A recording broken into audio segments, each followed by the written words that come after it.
사도행전 15장 1절로 15절 말씀을 이제 제가 말씀을 받들어 읽겠습니다. 어떤 사람들이 유대로부터 내려와서 형제들을 가르치되 너희가 모세의 법대로 할례를 받지 아니하면 능히 구원을 받지 못하리라 하니 바울 및 바나바와 그들 사이에 적지 아니한 다툼과 변론이 일어난지라. 형제들이 이 문제에 대하여 바울과 바나바와 및 그 중에 몇 사람을 예루살렘에 있는 사도와 장로들에게로 보내기로 작정하니라. 그들이 교회의 전송을 받고 베니게와 사마리아로 다니며 이방인들이 주께 돌아온 일을 말하여 형제들을 다 크게 기쁘게 하더라. 예루살렘에 이르러 교회와 사도와 장로들에게 영접을 받고 하나님이 자기들과 함께 계셔 행하신 모든 일을 말하매 바리새파 중에 어떤 믿는 사람들이 일어나 말하되 이방인에게 할례를 행하고 모세의 율법을 지키라 명하는 것이 마땅하다 하니라.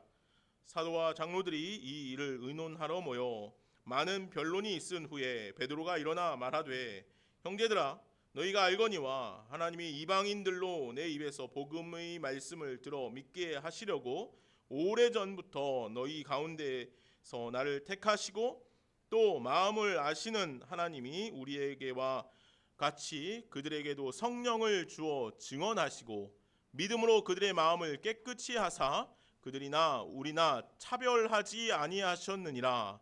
그런데 지금 너희가 어찌하여 하나님을 시험하여 우리 조상과 우리도 능히 매지 못하던 멍에를 제자들의 목에 두려느냐. 그러나 우리는 그들이 우리와 동일하게 주 예수의 은혜로 구원받은 줄을 믿노라 하니라. 아멘. 하나님의 말씀입니다.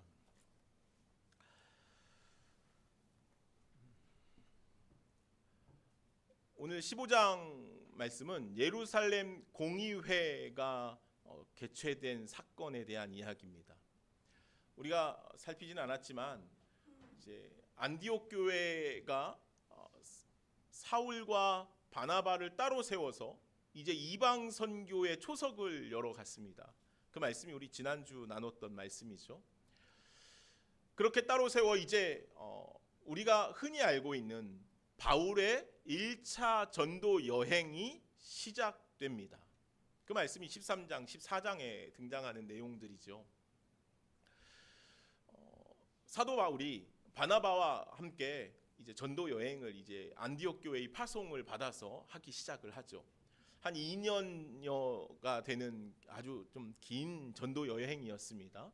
한 8개가 넘는 도시를 다니면서 복음을 전하였고 1차 전도 여행을 통해서 아주 중요한 복음의 터전들이 생겨나기도 하였습니다. 그래서 이 1차 전도 여행 말 그대로 1차 전도 여행의 결실이 어찌 보면 굉장히 컸습니다. 그래서 그들이 이제 2년여 동안 전도 여행을 마치고 아주 복음의 놀라운 역사들을 경험하고 나서 이제 파송교회였던 안디옥 교회로 돌아왔지요. 돌아와서 그들과 함께 하나님께서 주신 은혜들을 나누고 복음의 역사들이 어떠했는지에 대해서 나누었습니다. 그런데 어찌된 일인지 그런 기쁨들을 나누기는 했지만 안디옥 교회 안에 한 가지 복잡한 문제가 하나 생겨나 있었습니다. 오늘 1절 말씀을 보면 오늘 본문 1절입니다. 한번 말씀을 다시 한번 제가 읽겠습니다. 어떤 사람들이 유대로부터 내려와서 형제들을 가르치되 너희가 모세의 법대로 할례를 받지 아니하면 능히 구원을 받지 못하리라. 이런 말씀이 기록되어 있습니다. 아마도 오늘 이 말씀이 14장 이어서 15장에 기록되어져 있기는 하지만 이 말씀의 자체는 아마 이 바울과 바나바가 1차 전도 여행을 간 시점, 그래서 교회에 바울과 바나바가 이 공석인 상태였을 때 이 음성들이, 이 메시지들이 들렸던 것 같습니다. 바울과 바나바가 전도 여행을 간 사이에 예루살렘에서 유대인 그리스도인들이 몇이 이 안디옥 교회에 왔습니다.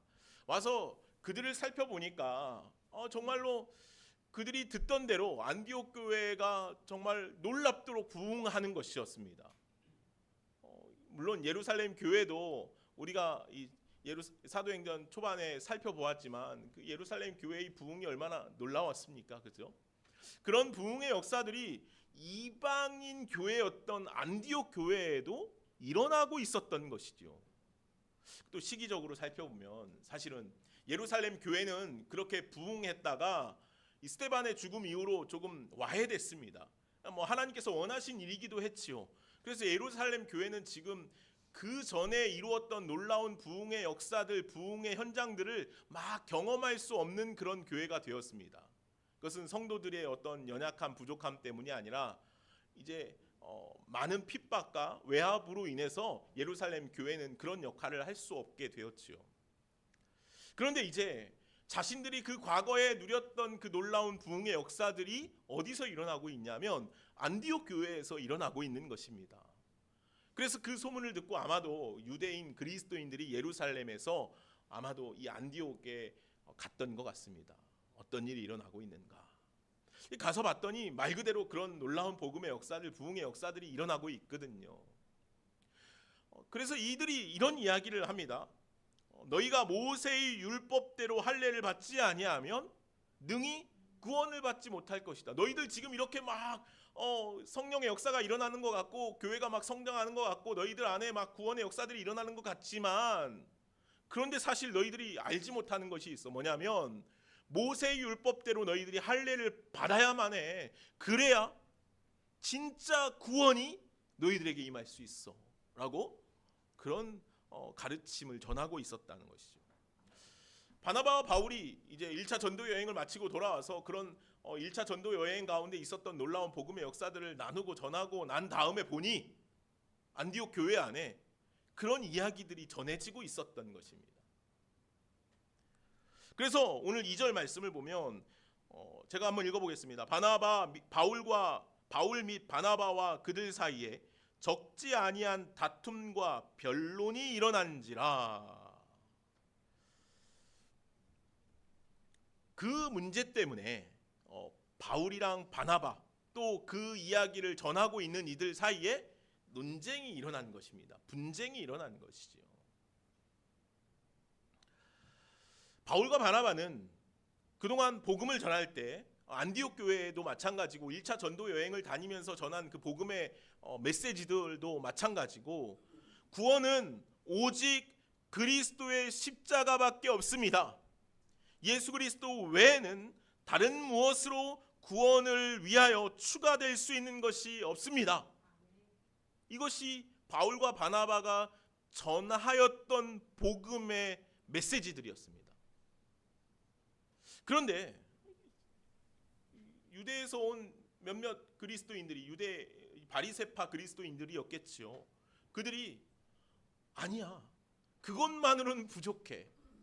할례가 필요하다는 것입니다. 할례를 통해서 너희들이 정결함을 증언해야 한다는 것이죠. 그것이 구원의 조건이라 그렇게 표현하고 있다는 것입니다. 그런데요, 사실 우리가 다시 한번 되새겨 보면 이 문제는 이미 사도행전 10장에서 끝난 문제입니다. 사도행전 10장에 무슨 문제가 있었습니까? 베드로에 의해서 고넬료 사건이 증언되지 않습니까? 그죠? 하나님께서 베드로에게 환상 중에 나타나셔서 고넬료에게 가서 복음을 전하라 말씀하시죠. 베드로가 뭐라고 말합니까? 나는 가증한 것을 한 번도 먹어보지 않았습니다. 내가 정결법에서 어긋난 행동을 해본 적이 없습니다. 그렇게 여러 차례 이야기했을 때 주님께서는 끝내 그를 고넬료에게 보내고 고넬료 가정 가운데 일어난 구원의 역사들을 통하여서 베드로가 이제 이방인에게도 구원이 전해지고 복음의 역사가 일어난다는 사실을 다시 한번 깨닫게 되고 그 사실을 예루살렘 교회에 와서 증언하였습니다. 그리고 예루살렘 모든 교회가 다 그것에 동의하였고 예루살렘 교회는 안디옥 교회 바나바까지 파송하는 협력 교회가 되었습니다. 그렇죠? 이것이 우리 지난주까지 살펴본 말씀, 사도행전의 말씀들이에요. 그러니까 다시 말하면 지금 이 사도행전 15장 1절에서 기록하고 있는 몇몇 유대인 그리스도인들이 이야기하고 있는 이 내용은 이미 한참 전에 예루살렘 교회에서도 결론이 난 이야기라는 겁니다. 어떤 결론입니까? 이방인에게도 구원이 이르는 성령의 역사가 드러났다. 예수 그리스도의 이름 이외에는 구원의 역사가 없다. 예수 그리스도로만 구원이 임한다. 다른 무엇이 구원의 증거로, 구원의 역사로 행해질 수 없다. 이것이 예루살렘 교회뿐만 아니고 안디옥 교회, 그리고 이제 이스라엘 가운데 전해지고 있는 하나님의 복음의 증언들, 메시지들이었다는 거예요. 그죠? 그런데 유대로부터 온 몇몇 그리스도인들이 여전히 할례를 받아야 한다고 주장하고 있다는 거죠. 그럼 왜 이들은 벌써 이미 한참 전에 결론 지어졌던 그 이야기를 또다시 끄집어내서 하고 있는 걸까요? 왜 그런 주장들을 하고 있을까요? 그들은 그 자리에 없었을까요? 그 결론을 듣지 못했을까요? 아니요, 그렇지 않았겠죠. 그런데도 불구하고 그들은 여전히 정결법에 대해서, 할례에 대해서, 모세 율법에 대해서 구원에 필요한 필수 요소라 그렇게 증언하고 있다는 것이죠. 왜 그런 이야기를 하고 있을까? 물론 이 유대인 그리스도인들 안에는 그런 결론이 났지만 그럼에도 불구하고 여전히 그들 안에 이 불편함들이 있기는 했을 것입니다. 왜냐하면 아주 오랫동안 그들이 믿어온 신앙은 그런 것들이었기 때문입니다. 그런 것들 위에 그들이 신앙의 삶을 살아왔기 때문이지요. 그런데 그러한 이유들도 있겠지만 아마도 그들 안에 불타오르는 이기심과 시기 때문이기도 했을 것입니다. 아까 말씀드린 것처럼 유대로부터 온 신앙인들은 안디옥 교회의 성장하는 모습, 안디옥 교회에 일어나는 불타는 성령의 역사들을 보았습니다. 성령의 역사가 안디옥 교회에 얼마나 놀랍게 일어나고 있는지 보았다는 거죠. 말 그대로 이제 예루살렘 교회가 아니라 안디옥 교회가 복음의 전초 기지가 되어 있다는 사실을 그들이 부인할 수가 없었다는 거예요. 그런데 그들은 너무도 쉽게 그런 복음의 불길이 옮겨갔다라고 생각했을지도 모르겠어요. 또한 그들이 가서 보니까 안디옥 교회의 성도들의 모습을 보니까 어떻습니까? 자신들이 그동안 신앙의 삶을 살아왔던 모습과는 너무도 다른 모습이에요. 그죠? 왜요? 그동안 그들은 물론 성령의 역사 안에 살아왔지만, 그래서 예수 그리스도를 믿는 믿음의 사람들, 그리스도인들이 되었지만, 그럼에도 불구하고 그들은, 유대인 그리스도인들은 여전히 정결법 안에 놓여 있었다는 거예요. 모세의 율법을 철저히 지키며 살아갔다는 것이죠. 그래서 먹지 말아야 할 것, 하지 말아야 할 것, 그들 가운데 얼마나 많은 미슈나들이 있었습니까? 그죠? 그들의 행동 규범을 절제하고 규제하는 일들이 참 많았어요. 그들은 그렇게 신앙생활을 해가고 있었어요. 그런데 봤더니 안디옥 교회에 가봤더니 어때요? 그들이 볼 때, 유대인 그리스도인들이 볼 때 망나니 같았던 거예요. 먹고 싶은 대로 먹죠. 하고 싶은 대로 하죠. 정결법하고 모세 율법하고는 전혀 상관없이 살아가는 그들의 모습을 볼 때 그들이 마음 안에 이렇게 해서 신앙의 삶을 살아가는 것이 맞는가 하는 생각도 생겨났을 것이라는 거죠. 자신들이 그동안 쌓아왔던 신앙의 흐름, 신앙의 경륜, 율법의 엄함이 그들에게는 전혀 없었다는 것이죠. 오랜 세월 동안 지켜왔던 선민 사상에 입각한 구원의 역사가 너무도 쉽게 이방에 넘어간 것 같은 생각이 그들 안에 들었을 것이라는 거죠. 그런데 어떻습니까? 그럼에도 불구하고 그 안디옥 교회에 성령의 역사가 뜨겁게 일어나고 있었다는 것이죠. 그러니 시기심이 일어났던 것 같아요. 질투가 일어났던 것 같아요.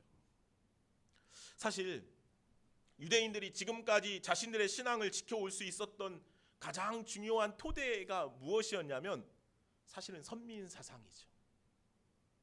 하나님의 택하심을 받은 백성만 구원을 받는다. 그리고 그 택하심을 입은 자들은 누굽니까? 이스라엘 백성들 자신들이라는 거예요. 그죠?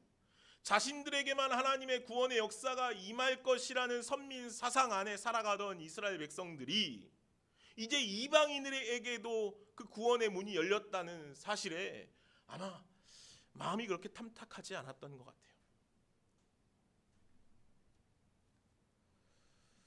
그래서 그들은 아까 말씀드린 것처럼 고넬료 사건 이후로 예루살렘 교회나 어디나 이스라엘 땅 어디나 다 이방인에도 하나님의 복음의 역사가 일어난다는 사실을 모두 다 알고 있고 인정하는 바이지만 여전히 그들은 할례를 주장하고 정결법을 주장하고 자신들이 그동안 쌓아왔던 율법의 기초 안에 구원을 이야기하고자 하였다는 것이죠. 그런 이야기가 안디옥 교회에 이제 퍼지기 시작했던 겁니다. 아마도 이 안디옥 교회 성도들이 정결법하고는 상관없는 믿음의 삶을 살아가고 있기는 하지만 그들이 뜨겁게 성령의 역사 가운데 구원을 향한 믿음의 길을 가고 있었기 때문에 할례를 받지 않으면 모세의 율법대로 할례를 받지 않고 정결법 안에 살아가지 않으면 구원받을 수 없다라는 이 메시지 한마디가 그들에게는 조금 충격적이었을 것 같습니다. 바울은 그동안 한 번도 그런 얘기를, 바나바는 한 번도 그런 얘기를 하지 않았는데 정말 그러한가? 하는 생각이 들었던 것 같아요. 그래서 안디옥 교회 안에 이제 막 분쟁이 생겨나기 시작한 겁니다. 분란이 일어나기 시작한 거예요. 바나바나 바울이 우리에게 다 하지 못한 말이 있는가? 그래서 큰 혼란이 오늘 안디옥 교회에 생겨났던 것입니다. 그러나 우리가 오늘 말씀을 통해서 다시 한번 기억하고 깨달아야 할 것은 믿음은 예수 그리스도 안에 있습니다. 구원은 오직 주님 안에 있습니다. 구원의 역사는 오직 예수 그리스도로만 일어납니다. 그래서 교회는 우리의 신앙은 예수 그리스도라는 믿음의 터전 위에 세워져야 하는 것이죠. 율법이나 할례나 어떤 정결법이나 다른 것 위에 세워질 때 우리의 믿음은 흔들릴 수밖에 없어요. 그것은 잘못된 믿음의 길로 갈 수밖에 없다는 것이죠. 그러면 진리의 토대는 무엇입니까? 우리가 정말로 쌓아야 할, 우리가 세워져야 할 진리의 토대는 바로 예수 그리스도뿐이라는 것이죠. 오직 예수 그리스도로 인한 구원, 이것이 바로 복음의 기초이고 진리의 토대이자 믿음의 터전인 줄로 믿습니다. 바로 그런 기초를 분명히 하고 우리의 신앙이 그 터전 위에 견고히 세워질 수 있어야만 하겠다는 것이죠. 가장 중요한 것은 예수 그리스도로 인하여서 구원을 얻는다는 것입니다. 이 말은 무슨 말이냐면 구원에는 우리의 의가, 우리의 행위가 포함될 수 없다는 것입니다. 우리는 다 은혜 아래에 있다는 것입니다.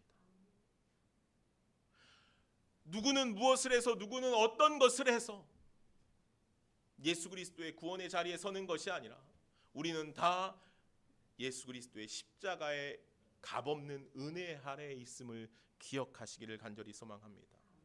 그래서 오늘 우리가 세워가야 할 믿음의 토대, 기초는 오직 예수 그리스도뿐이라는 사실이죠. 고린도전서 3장 10절에서 11절에 사도 바울은 그래서 이렇게 우리들에게 이야기합니다. 각각 어떻게 그 위에 세울까 조심할지니라. 이 닦아둔 것 외에 능히 다른 터를 닦아둘 자가 없으니 이 터는 곧 예수 그리스도시니라. 아멘. 다른 터전이 없다는 거예요. 조심하라는 것이죠. 오직 예수 그리스도라는 터 위에 세워지라는 것이죠. 그러나 오늘 본문의 안디옥 교회 성도들의 상황은 그렇게 좋지 못했던 것 같아요. 그들이 그리스도라는 기초와 터전 위에 자신들의 신앙을 든든히 세우지 못했던 것 같습니다. 그래서 그들이 유대인 그리스도인들의 이야기로 인해서 흔들렸죠. 우왕좌왕했던 것입니다. 그러나 오늘 우리가 다시 한번 기억해야 할 것은 예수 그리스도라는 복음의 기초가 아닌 율법과 할례, 선민 사상에 입각한 구원론은 우리의 믿음을 거절하게 된다는 것이죠. 우리의 신앙의 발목을 잡게 된다는 것이죠. 그래서 무너지게 되어 있다는 것이죠. 잘못된 터는, 모래 위에 세운 터는 무너지게 되어 있다는 것입니다. 사랑하는 여러분, 예수 그리스도 위에 세워질 수 있는, 예수 그리스도의 그늘 안에, 그 은혜 안에 살아갈 수 있는 저와 여러분 모두가 되어질 수 있기를 간절히 소망합니다. 구원은 오직 예수 그리스도의 은혜로 주어지는 것입니다. 우리를 위해 예수 그리스도께서 십자가 위에서 자신의 생명을 주셨습니다. 이것이 우리에게 허락된 구원의 은혜일 뿐이라는 사실을 기억하시기를 간절히 소망합니다. 오늘 이 이스라엘 백성들이 그들 안에, 유대인 그리스도인들 안에 계속해서 머물러 있었던 사상, 아까 말씀드린 대로 선민사상, 이 선민사상이 그들의 발목을 계속 잡았어요. 그죠? 근데 사실 그들이 오해하고 있는 것이 있었던 것 같아요. 오해하고 있는 것 무엇입니까? 하나님께서 그들을 택하신 이유입니다. 하나님께서 이스라엘 백성들을 불러 세우신 이유라는 거예요. 그들을 왜 택하셨을까요? 왜 부르셨을까요? 하나님께서 아브라함을 부르시면서 뭐라고 말씀하셨습니까? 창세기 12장 말씀에 보면 내가 너로 복이 되게 할지라, 내가 가는 곳마다 너를 통해서 복이 흘러가게 할 것이라. 주님께서 아브라함을 부르신 이유, 하나님께서 아브라함을 불러서 보내시는 이유, 아브라함을 통해서 하나님의 축복이 흘러가게 하기 위함이라, 복음이 흘러가게 하기 위함이라는 거예요. 이스라엘을 불러서 출애굽시키시면서 그 광야를 40년 동안 돌게 하시고 가나안 땅에 정착시키셔서 그곳에서 하나님의 빛을 비추시게 하시는 이유는 무엇입니까? 그들만을 구원하시기 위해서, 그들만의 빛을 비추게 하기 위해서, 그들이 빛이 되게 하기 위해서, 그들을 통하여서 구원의 빛이 흘러가고 비춰지게 하기 위함이라는 것이죠. 사랑하는 여러분, 이스라엘 백성들을 택하신 이유는요, 그들을 통해서 구원이 흘러가게 하기 위함이었다는 거예요. 그들은 오해했어요. 나만 구원받는 존재로 택하셨다는 거. 오해했죠.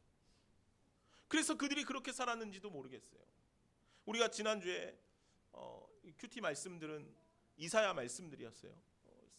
공동체 성경 읽기 말씀이 이사야 말씀이었는데, 이사야 18장부터 시작되는 말씀 가운데 어떤 내용들이 기록되어지냐면 이방을 향한 하나님의 심판의 이야기들이 기록되어지지 않습니까? 그죠? 아수르에 대한 심판, 바벨론에 대한 심판, 두로에 대한 심판, 애굽에 대한 심판, 이스라엘을 중심으로 해서 그 주변 국가에 있는 모든 나라들, 암몬, 모압, 모든 나라들에 대한 심판에 대해서 말씀하셔요. 근데 안타까운 것은 이스라엘 민족, 가나안 땅에 세우신 이스라엘 민족을 통하여서 그들 가운데 하나님의 복음의 빛이 흘러가야만 했는데 그러지 못했다는 거예요. 이스라엘의 범죄로 인해서 이스라엘을 심판하시기 위해서 아수르를 사용하시고 바벨론을 사용하시고, 그리고 그들 사용하신 이후에 그들까지도 심판하셨다는 것 아니겠습니까? 하나님께서 아브라함을 부르시고 이스라엘 백성들을 택하신 이유는 그들만 구원하시기 위함이 아니라 그들을 통하여 하나님의 구원의 역사가 흘러가게 하기 위함이었다는 것이죠. 오늘 우리 기억해 봐야 해요. 오늘 우리를 부르신 이유는 무엇입니까? 오늘 우리가 받음 가운데 세워진 그 자리에서 우리는 어떤 삶을 살아가야 하겠는가? 이스라엘 백성들처럼 그들을 통해서 주변 국가들까지도 심판받는 역사가 오늘 나를 통해서 내 주변에 있는 이들에게까지도 복음이 멈춰 세워지는 것은 아닌가? 나 때문에 복음이 걸림돌이 되어지는 것은 아닌가? 복음의 걸림이 되는 것은 아닌가? 그러면 주님께서 우리를 부르신 이유와는 너무도 다른 삶을 살아가는 것 아니겠습니까? 오늘